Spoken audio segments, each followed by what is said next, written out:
Support for NPR comes from NPR stations.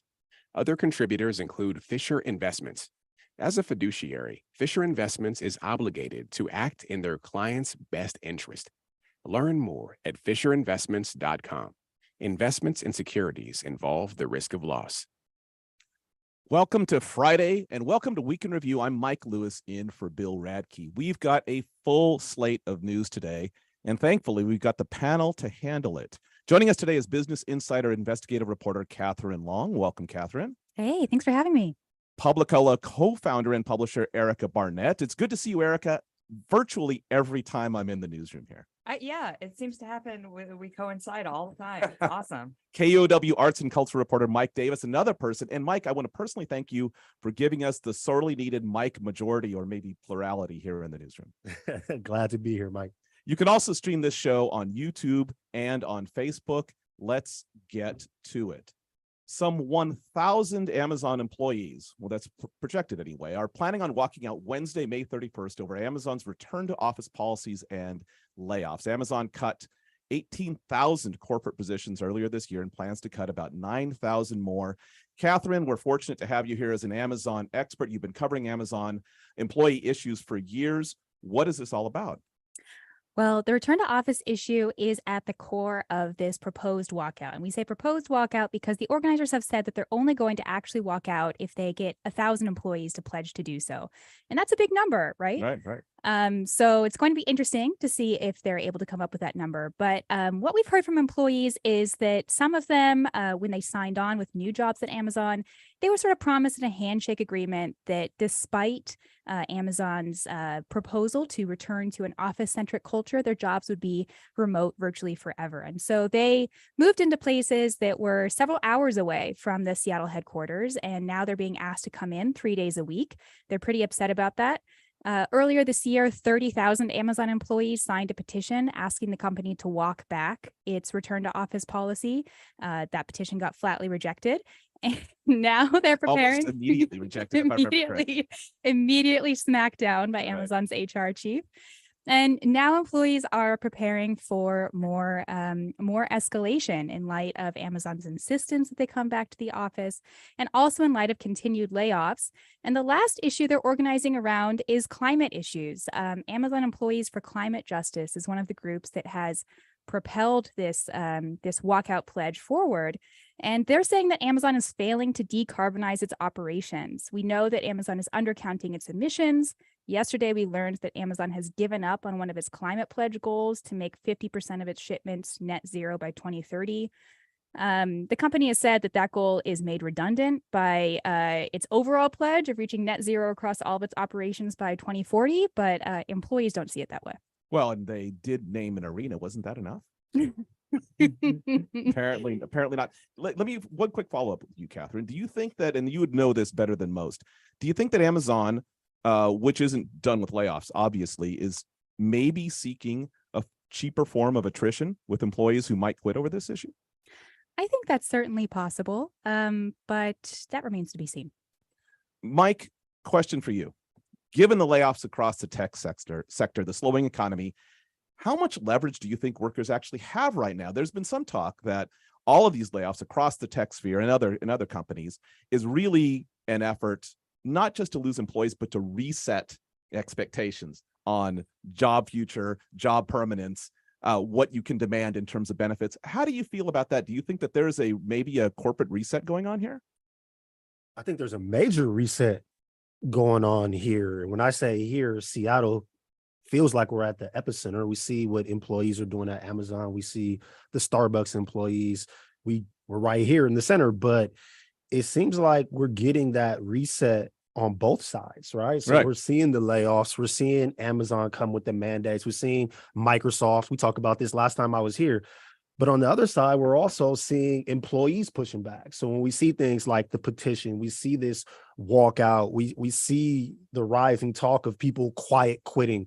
We see people who are, like Katherine mentioned, they want to live where they live and be able to work where they work. And when there wasn't a drop in productivity during the pandemic, when everyone was at home, it makes it a harder sell for corporations to force people back in.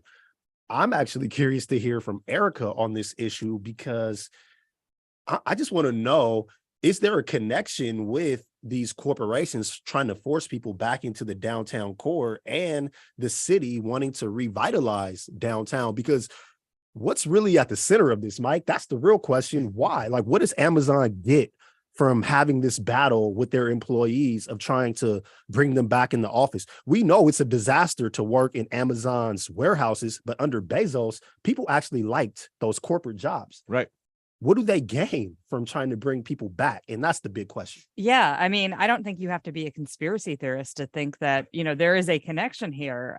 The mayor of Seattle, Bruce Harrell, has, really banked the entire, quote unquote, revitalization of downtown, meaning, getting rid of tents, sort of ending some of the disorder and open, criminal activity on bringing people back to work. And Amazon, although it's not exactly downtown, and, I think it's been oversold how much it's going to actually impact the downtown core. That is a huge part of it. And, Harrell is also, forcing city employees to come back to work. So, but I'm with you. I sort of question how much this forced, this forced return to these office jobs is going to be, compelling to people, because there are still alternatives. Well, let me ask all three of you then. This is a question. So at one particular point, Andy Jassy said that workplaces need in-person collaboration to teach, and he referred to it to teach, to build culture, to find success. I'm curious, because I would say personally, as a journalist, working in a newsroom was massively important for me to be good at my job. I can understand somebody making the argument that it's hard to build a culture remotely. I'm not saying it can't happen, but do you think there's any validity to this idea that actually having people back working together is important for a big company like Amazon? I think that there's certainly a validity to the idea that having people work together can build culture. I think that one thing we've heard from Amazon employees is that prior to remote work being an option, prior to the pandemic, a lot of the culture at Amazon was highly surveillance oriented. The culture was spending long hours But at maybe your that's desk. a cultural point, is surveillance. Yeah, and one thing that employees are pushing back on is that their badge swipes are now being tracked to see how many times they're going into the building, and they're worried that if they're not going in 3 times a week, they might be disciplined, even if something comes up and they have to stay home and they're perfectly capable of performing their job from home. Amazon has said that that's not going to happen, but I don't think that that's an unreasonable fear from employees. Go ahead. I was just going to say, you can't impose culture on a Right. group, and you Right. can't do that from a corporate level. I mean, I too have, worked in newsrooms, and there were good things and bad things about them. I mean, for me, particularly as when I was a young woman, there were things that really sucked about working in cultures that were dominated by people who were very different than me, let's say. And so I don't think all corporate culture is automatically good.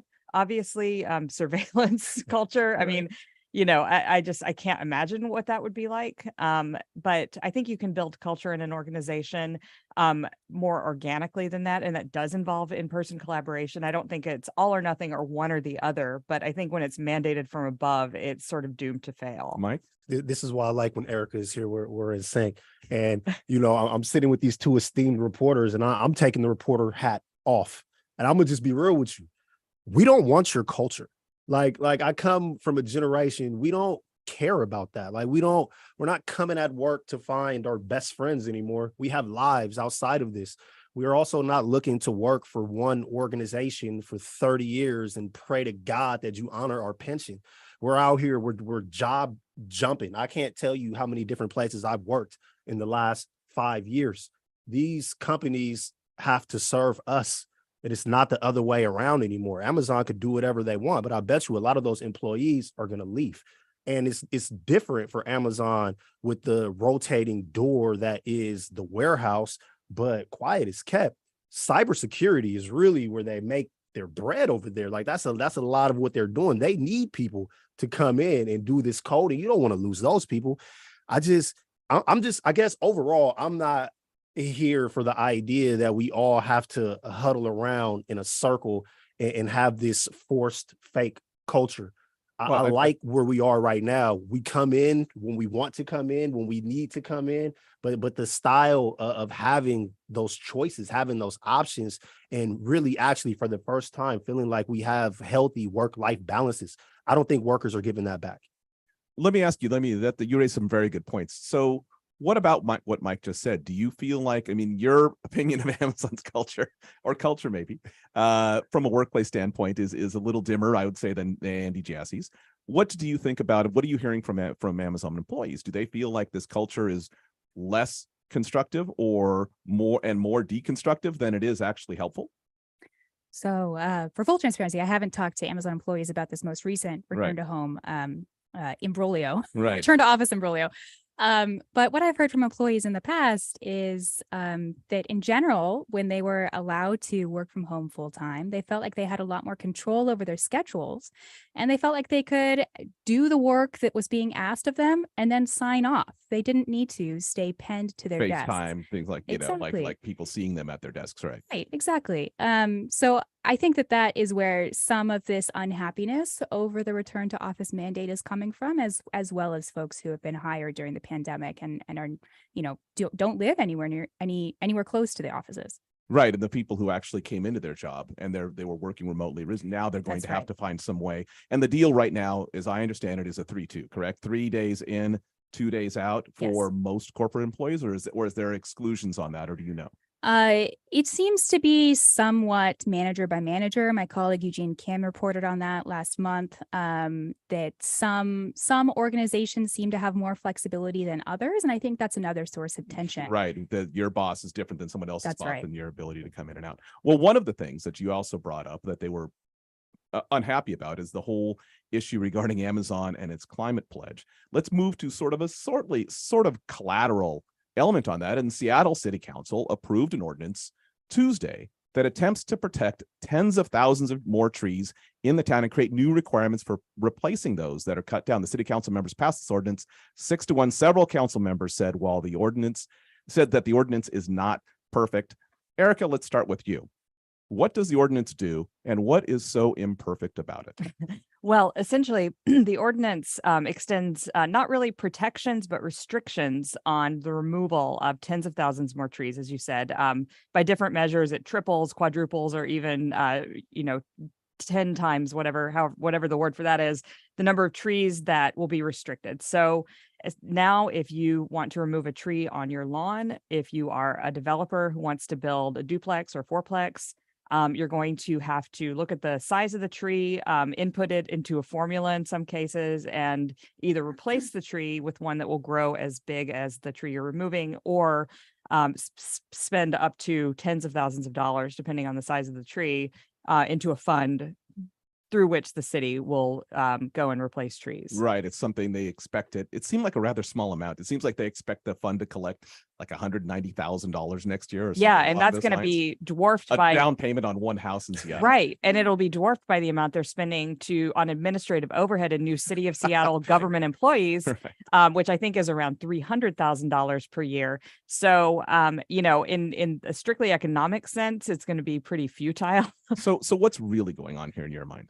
Yeah, I mean, I think this is, as Councilmember Dan Strauss pointed out in response to many of Councilmember Alex Peterson's proposals to make this thing go even further, it is a proxy for anti-development in many ways. The state just passed a law that says you can build up to 6 units on some properties, up to 4 on others. So that essentially does away with the vestiges of single family only housing throughout the state, or single family only zoning of towns of a certain size. A certain size, yes. And it doesn't mean that any houses are going to be destroyed or ripped out. It just means that, if you own a house, you can choose to develop it as an apartment building, for a very small one. So this is a reaction in part to that, in part to just the fact that, there's tons, and I think we're going to talk about this later, but there's lots of people moving here and they need housing.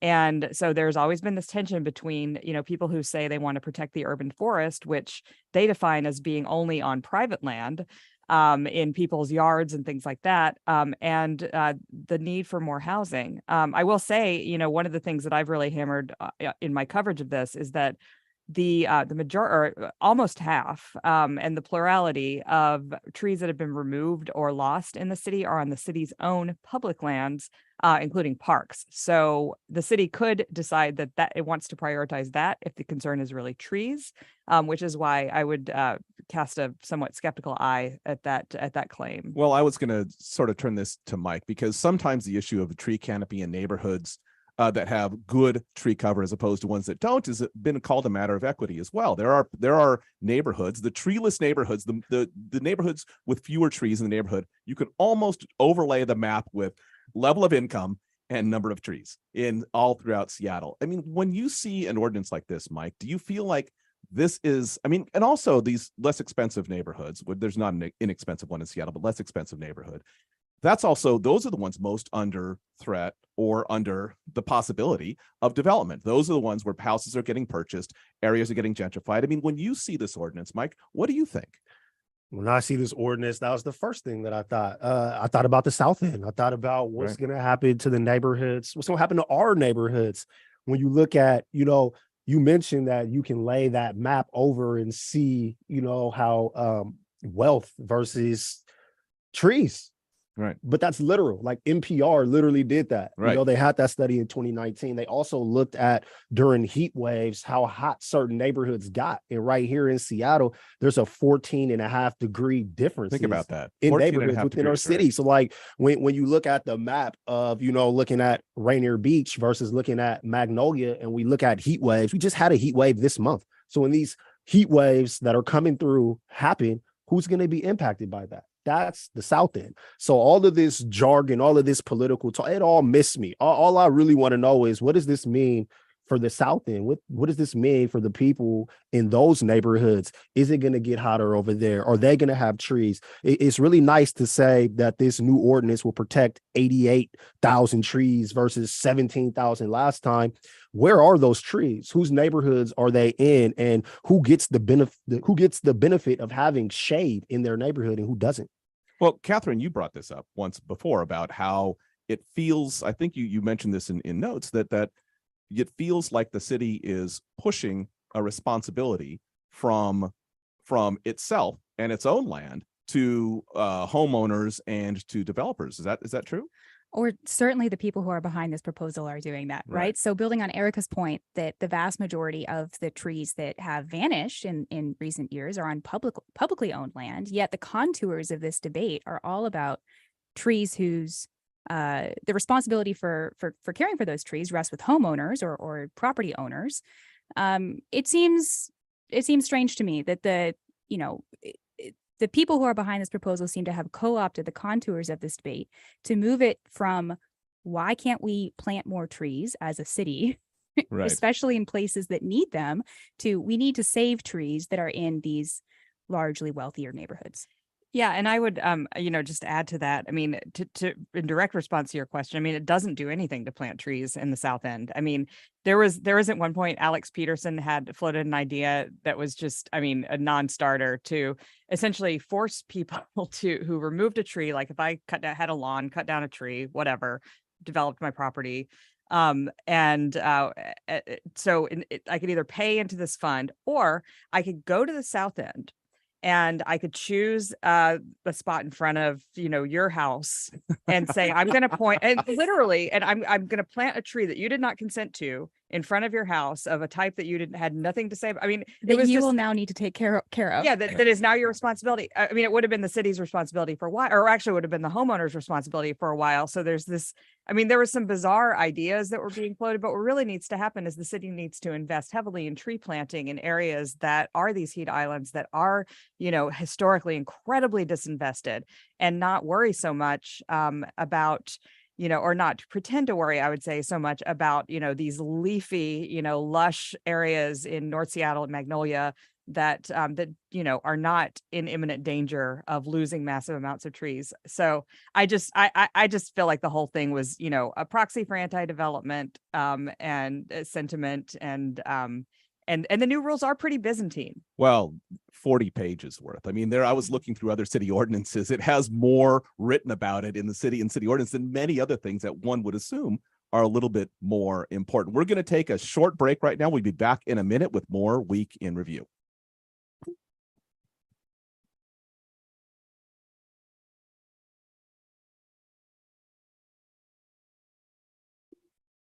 That's Mike Lewis sitting in for Bill Radke today on KUOW 94.9, Seattle's NPR news station. It's 12:26, sunny and 73 degrees in Seattle.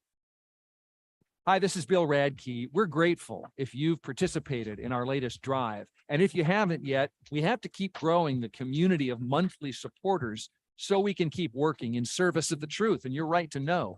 The more sustaining members we have, the more secure KUOW and NPR will be, and the less we'll need to rely on pledge drives.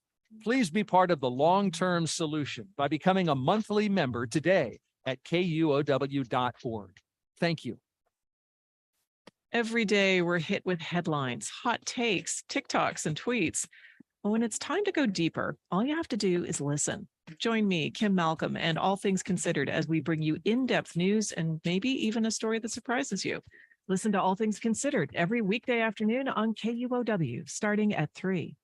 Welcome back to Week in Review. I'm Mike Lewis in for Bill Radke. Joining us today is Business Insider investigative reporter Katherine Long, Publicola co-founder and publisher Erica Barnett, and KUOW arts and culture reporter Mike Davis. I just want to say Mike so quickly.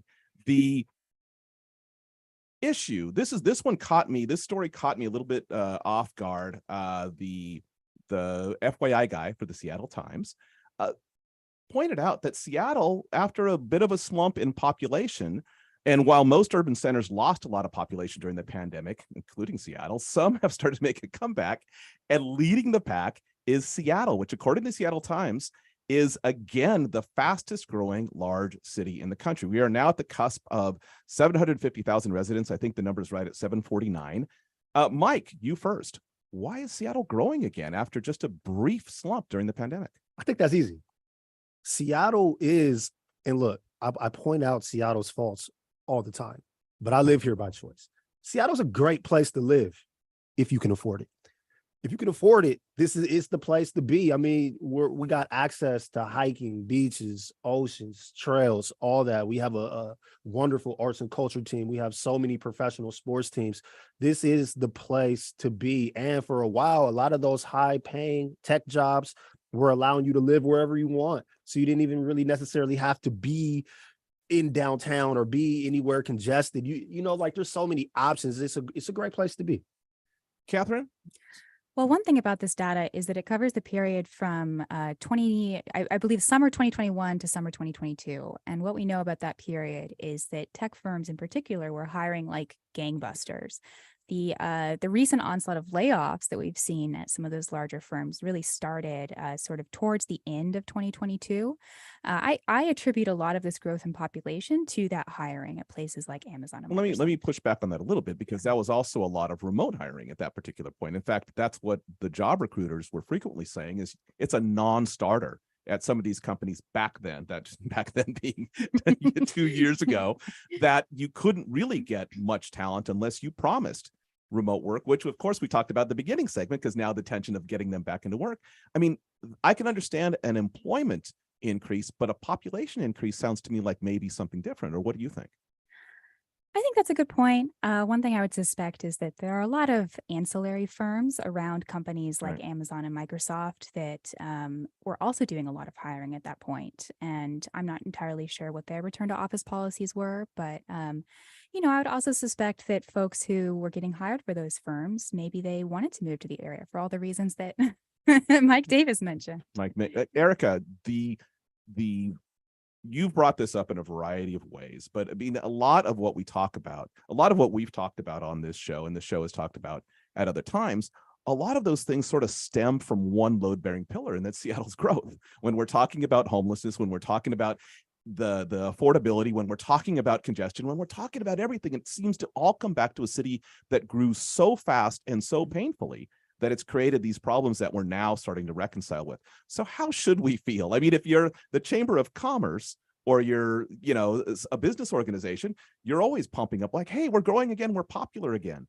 But what do you see? I mean, what is the holistic view in your mind of Seattle actually again leading the country in growth rate, which is I think 2.5% or something along those lines. Yeah, well, to echo what Mike Davis said, I think that we just had a little slump there, but I think we've always been growing, or not always, obviously, but in recent years we've been growing. I think it's, I mean, in some ways, I think it's kind of beside the point to ask how we should feel about it because we can't control growth. I mean, I've been covering the city of Seattle since 2001, and since long before then, there have been groups saying we need to control growth, we need to stop growth, we need to, put a hammer on growth. And unfortunately, there's no policy that can do that. I mean, fortunately or unfortunately, I happen to like growth. I like the fact that the city's getting better, bigger, and I would say better. So, I think the ancillary problems that come with that are things like you said, like, higher housing costs because we're not building enough housing. That has a policy solution. Homelessness, the drug crisis. I think a lot of that is caused by the fact that people, are not able to afford to live in the city, are, in despair, are under a lot of stress. And so I think there are policy solutions to those things too, but there's no policy solution to growth. It's Right. going to happen. And, overall, I think it's a good thing. Well, let me ask you this then. What Seattle has managed to accomplish is it's increased, not maybe as much as housing advocates would suggest, but it's increased its density in some certain corridors by substantial margins. It's increased density without actually increasing affordability because of this growth pressure. What do you think that then should the city just then should really focus on, and I agree, there's not a whole lot we can do about it, but should the city then focus on what are the outgrowths of this sort of level of population pressure, and what should the city prioritize? Is it housing? Yeah, I mean, the Office of Housing recently came out with numbers saying that by 2044, we need 112 new units of housing. So the fact that we've increased density in some areas is great, but we are more than 100,000 units behind schedule, and we need to start planning that housing yesterday. So I think housing has to be, at the root of any policy to accommodate growth.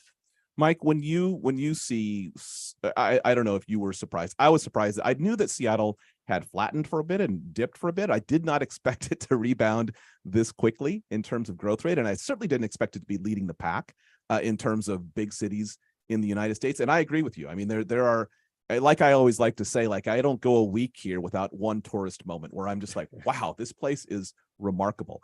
During that same week, I have other, lesser reactions to things, certainly. But what do you think when you see that Seattle is starting to again push a little harder on the growth? Do you feel like overall that's a good thing to have a city where there's going to be new people coming into town and maybe additional attention paid to affordable housing and additional attention paid to issues? Or do you feel like deep down, like, man, how much more of this can we take? Deep down, I feel bad because I'm privileged, man. Like I get to live here. I get to kick it. I get to go to sports games. I'm in the theater all the time. We got a world-class opera, world-class symphony. I get to enjoy these things. I just went and kicked it in Pike Place like 2 weekends ago for the first time in a long time with my kids, and we had so much fun. But again, like I got the money and the access to do these things. The problem in Seattle, I think, is the haves and have-nots. We got this huge wealth gap, excuse me, that has never went anywhere, right? Right. The city of Seattle had talked about this for a while, like addressing those disparities, and it just hasn't come to fruition. I think that because there is so much money here and so much opportunity here, people are going to want to be here. And as we're coming out of pandemic and we have so much entertainment, so many things to do, so much beautiful scenery and greenery, as we talk about the shrinking canopy, like it's going to attract people to come here. Right. The question is, how do we make it affordable for the people who are here? How do we make it affordable? That means the service industry isn't going anywhere. So how do we make it affordable for them? That's the question. That's the question that we haven't answered. And I know we're gonna talk about this regional homelessness authority Coming later, up there, right? but I honestly think that this topic bleeds right into that topic. Like there are so many systems in place that lead to unaffordable housing, lack of houses, right? Like all of that plays together. So yeah, I'll wait for that topic, but this is complicated, Mike. There's a lot here. It is complicated. In fact, you could, just talk to anyone in the city. They'll tell you the same. So let's shift for a moment to what I found to be the most surprising story of the week, something that I did not have, I had a little bit of knowledge of, but not a lot of knowledge of, and that's regarding bicycle policing in Seattle. Crosscut did this really deep dive, highly detailed dive into the history of bicycle policing. And I always thought of it, well, it's an outreach of, I knew one aspect of it. It's an outreach for the community. You know, it makes it sort of softens, as they say, the police image by having cops out on bicycles. But then the Crosscut story talked about the nature of bicycle policing. And I think that everyone in the room probably was a little caught off guard by this, although some of us have absolutely experienced. I know Erica brought this up. The story was about what seemed as a community outreach and improved sort of small space patrolling is morphed into something more aggressive from a crowd control standpoint. And Seattle is leading the way, as it does in technology, apparently leading the way with bicycle patrol techniques as far as crowd control. Erica, when you saw this story, what did you think? Well, I was not surprised. I have had some negative experiences with police officers in Seattle, despite, all of my privilege and how you might think that is very unlikely. And I've witnessed other people having negative experiences with bike cops. So I think I've talked about this on the show before, but I was covering a protest a few years back, and I was trying to take a photo. I got pepper sprayed in the face at point blank, was completely blinded. And then, immediately, the bike cops, they do this thing where they form a phalanx and they shout and move back. And they shove you if you don't move. And it is absolutely terrifying. I experienced it as like this terrifying assault. I couldn't see anything. I fell down. I was afraid of getting trampled. And, and that is probably a mild experience compared to what a lot of protesters have experienced since then. And I was a reporter, with a press badge and a camera doing my job. So I think that, it is an incredibly aggressive use of physical objects. I also saw a guy once, and again, it's all anecdotes are not data, but I saw a guy once, in Pioneer Square getting beaten down by two cops using their bikes as weapons. And so I think, bikes sound soft and friendly, maybe certainly on in a town like Seattle, right? Sure. Yeah. But I mean, they are also weapons, and they have been deployed as weapons by the police department. Mike, when you saw this story, is it something, I mean, I agree with you, Eric. I mean, I've seen those issues, and having covered many protests in town, I've seen that as well. What I guess I wasn't aware of was just the broad policy incentive to do these things. And the fact that we have our local law enforcement are consultants for this sort of crowd control. Mike, when you saw this story, was there anything about it that you found surprising? All of it. Mind blown. Bike cops, the bikes were supposed to make the cops appear more friendly, really, in Seattle? I don't know. The bike cops have always brought terror. The idea that they would use our cops as consultants, like, do they know what our cops' record is with the community? Yeah, I think all of that surprised me. All of it. Katherine, when you saw, you've seen the videos, you've probably been out covering these sort of things on protests and whatnot. When you saw the story and you realize that this is sort of like become a very kind of an important component of bicycle policing, did you feel like this is an issue with bicycle policing? Do you feel like this is an issue broadly with police tactics and crowd control issues? I think this is certainly an issue of police tactics. I don't think it matters what vehicle police Right. officers are using to get around on.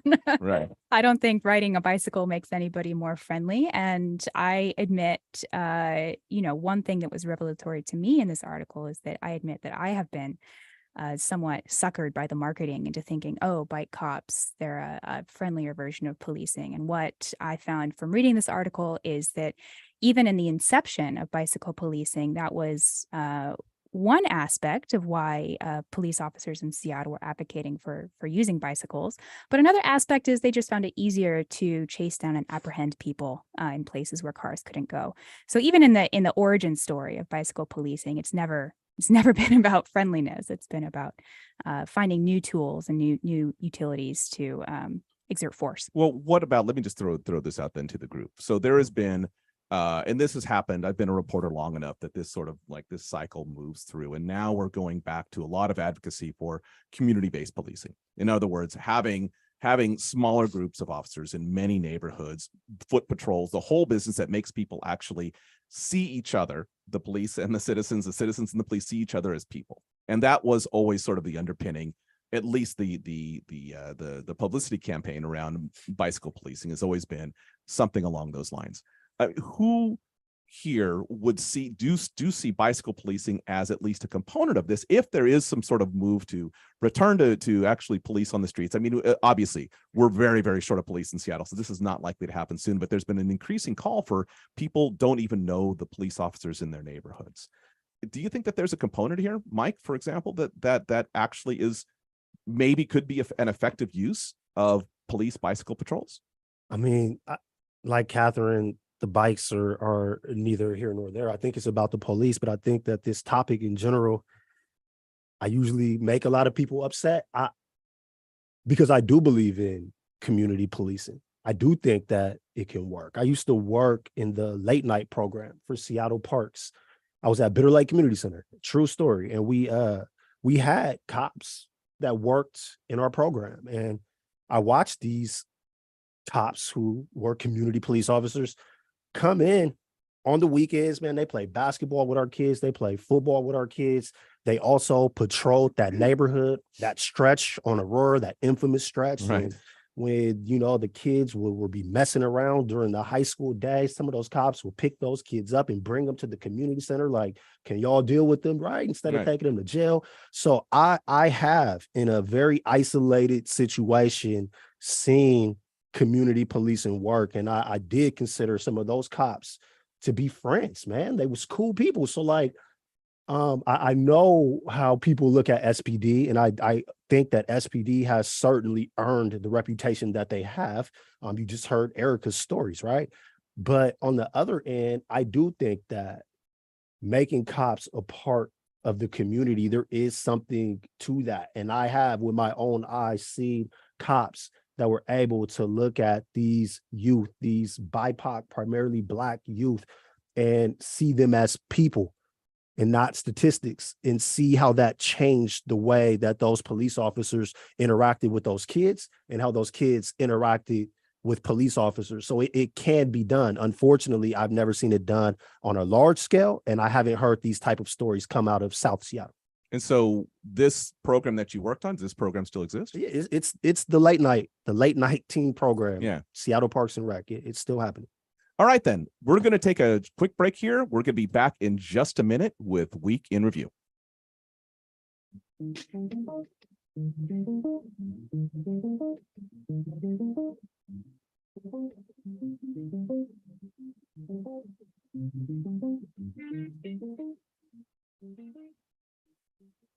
I'm Julian Marshall, host of BBC News Hour. On today's program, is Ukraine now taking the war into Russia? US politicians close in on a deal to raise the debt ceiling, and Freetown residents lament the loss of an ancient tree. You'll hear those stories and much more today on BBC NewsHour. It begins at 1 p.m. right after Week in Review on 94.9 KUOW Seattle. It's 12:44, sunny and 73 degrees in Seattle. Forecast says we'll get up to at least 79 today. Support for KUOW comes from UW Medicine, where the same doctors caring for patients are also advancing medical research and teaching the next generation of physicians. More at uwmedicine.org/care. UW Medicine, a higher degree of healthcare. Welcome to Friday, lovely Friday, and to Week in Review. I'm Mike Lewis, in for Bill Radke. Joining us right now is Katherine Long, investigative reporter for the Business Insider, Publicola co-founder and publisher Erica Barnett, arts and culture reporter Mike Davis with KUOW. Thank you all for hanging out for the entire show and not leaving early. All right. We've got the issue that I think we've been building toward, and a lot of what we've talked about thus far in the show. No, it's not Taco Bell. The issue that we're going to talk about is so we've had some upheaval. I'm going to defer quickly to Erica, who probably knows more about this than anyone. We've had a bit of upheaval within the regional agency tasked with addressing the homeless problem. Mark Dones has announced his resignation. I think you've talked and written about this.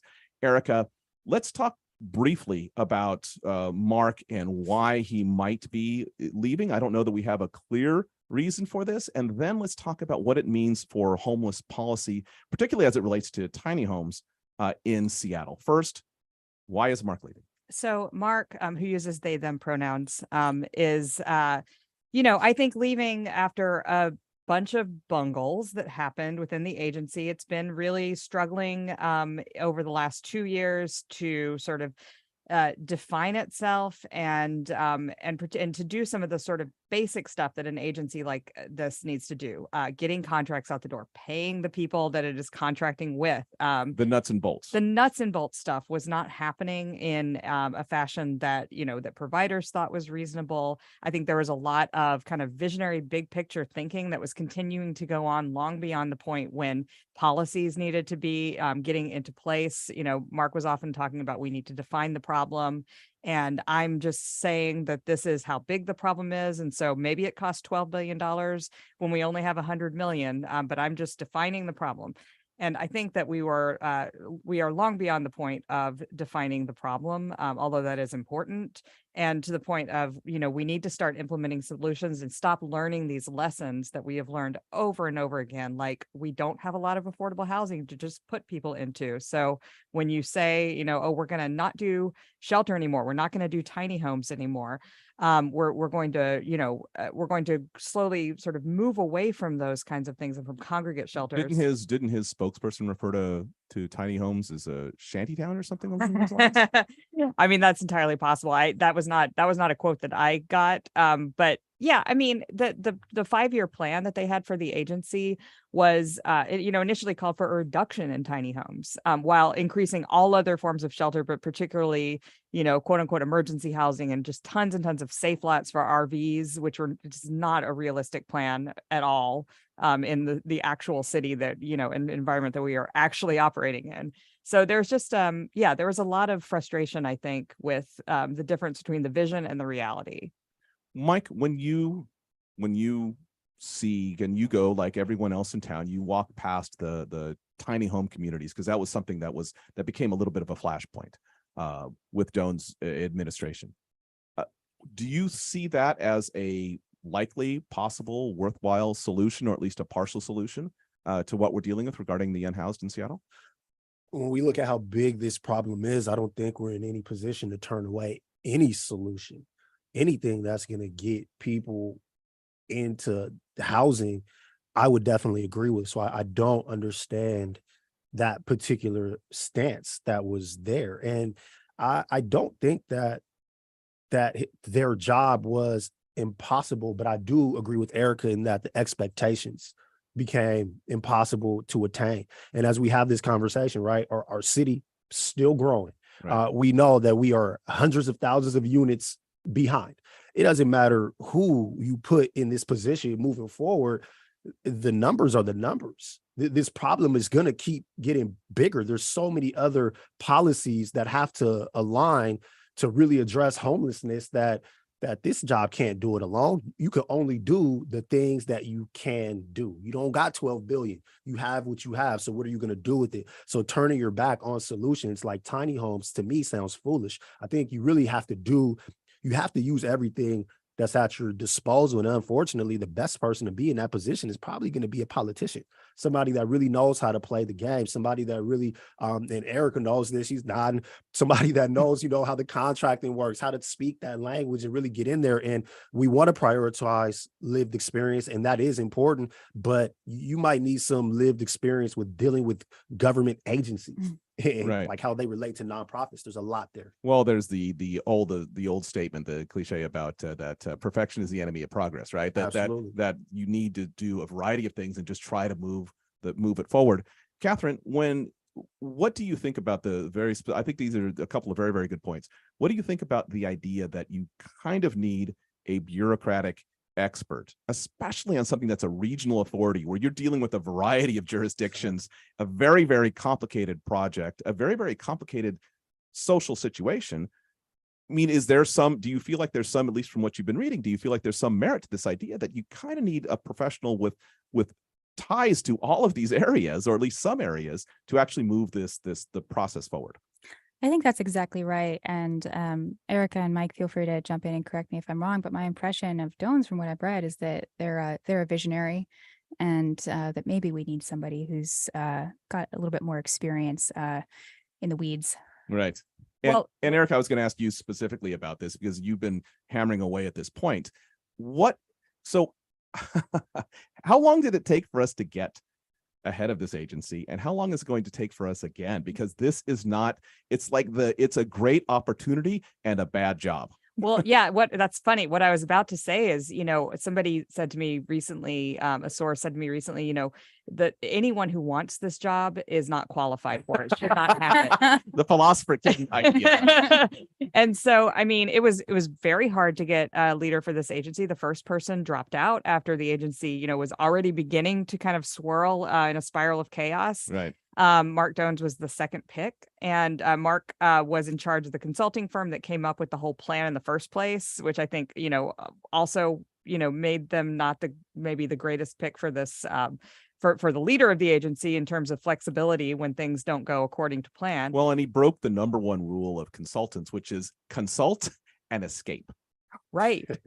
And I think that, the next leader, I don't know if it is a politician. I feel like might be a little too close to the visionary end of the scale, because politicians want to kind of be seen as the heroes and have their vision, get credit for their vision. Well, and don't want the liability of a process gone awry.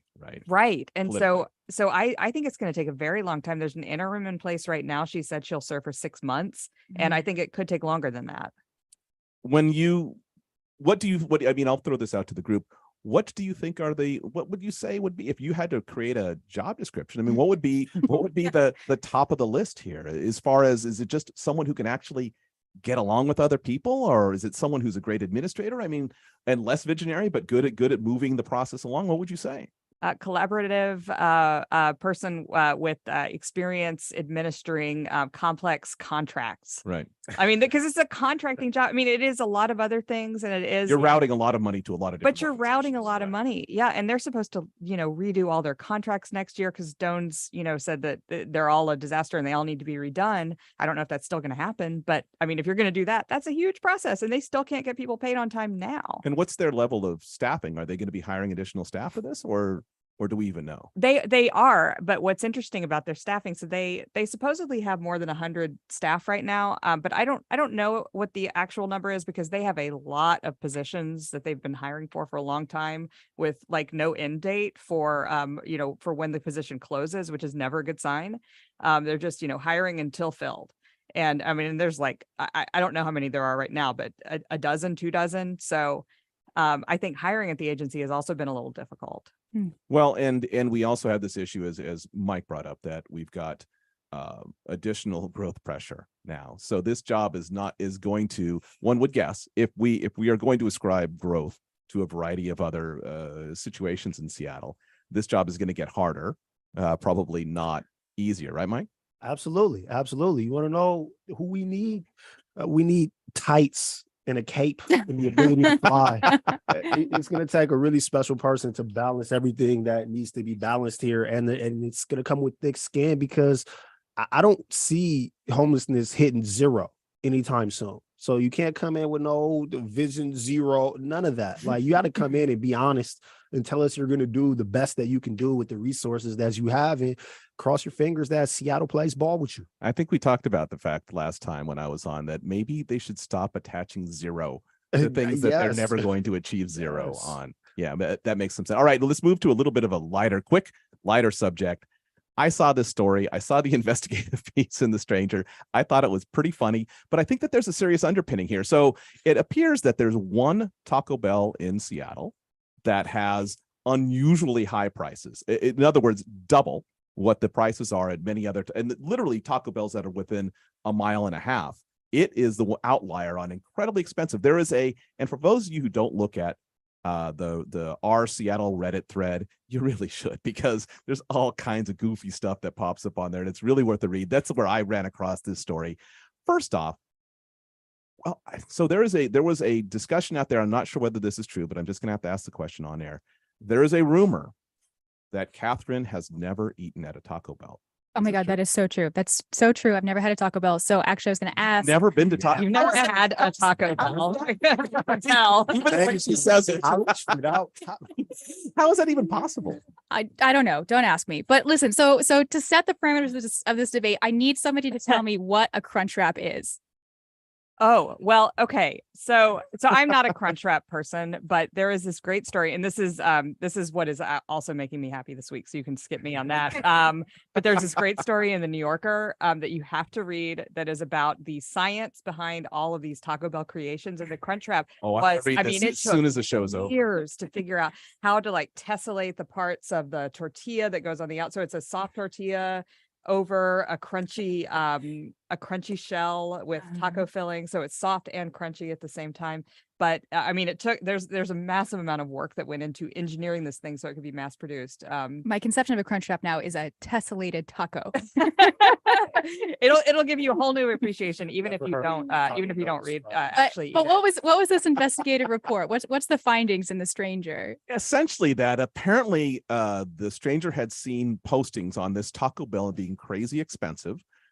What the reporter went out and photographed menus at a variety of Taco Bells and found that indeed something that the $11 Crunchwrap at the Lower Queen Anne's Taco Bell, it is literally twice as expensive as a mile up the road, the Taco Bell in Ballard, and they posted the prices of a variety of Taco Bells, all of which were sort of aligned with the Ballard, and none of them.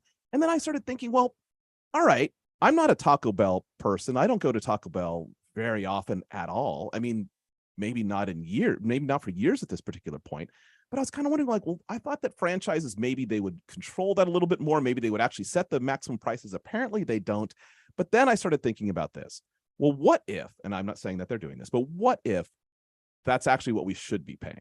And maybe we should be paying more for fast food. And maybe that could mean like we should have because the city has tried to accommodate for or adjust for better wages for folks with minimum wage and things like that. Maybe this is what we should be paying. Mike, do you feel like you're paying too little for a Taco Bell, or do you even go to what's the term? Mike, the Louis, tessellated taco? I was saying, Somebody get in here. Are you arguing for inflation right now? Are you asking them to charge us more for things? Do you understand this? Yes, I am. What are we doing? What are we? I'm gonna have to send Bill a text. No, you're not paying too much for anything. Prices, if anything, prices need to go down. Shout out to that reporter though for going to all of these Taco Bells. real shoe leather journalism. Really Yeah, though, if they ate Taco Bell at every location, north to south in Seattle, they need an award. You guys are fast. snobs. It blew my mind though. I assume that all the prices at all the fast food places were the same. I don't eat meat, so I don't do a lot of fast food, but like just hearing, I mean, $11 for any one thing at a Taco Bell is insanity. Wait a minute. Taco Bell is one of the places you can actually be vegan. One of the few. Vegan? Really? Taco Bell? Yep. We'll talk. I think we've got only one Taco Bell expert in the room. So I can't promise you that anyone is going to actually find out why this is more expensive. Certainly, Katherine won't be. Man, the market will bear. Bring it on. That's true. They're certainly not closed. So I guess they're selling all the Crunchwraps they can handle. All the tessellated tacos. All the tessellated that arena. In fact, you should even suggest that on their menu to go with the $11 for a tessellated taco. I would actually probably do, just to get that on the menu. All right, that will actually amount for, since we're running a little short on time, that will amount for our smile today, since we all got a smile out of that. Our panelists today are Insider Investigations correspondent Katherine Long, Publicola co-founder and publisher Erica Barnett, KUOW arts and culture reporter Mike Davis. Week in Review is produced by Kevin Kniestet, social media and live streaming by Juan Pablo Chiquiza, Teo Popescu, Bernard Wallet is running the board. Thank you for listening. I'm Mike Lewis, and thank you all for joining us. Thanks so much for having us. Support for KUOW comes from Recompose, a full-service funeral home special